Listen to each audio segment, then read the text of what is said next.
Kuş işte Allah'a şükür. Aynen.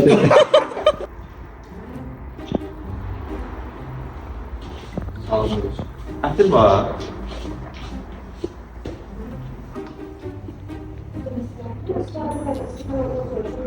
Sağ ol, en az 5 gün qalır.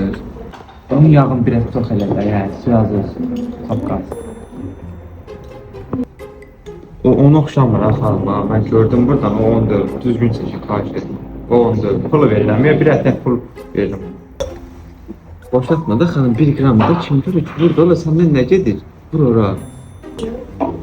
O xanım şıkırtdan alam şıkırtın üstüme.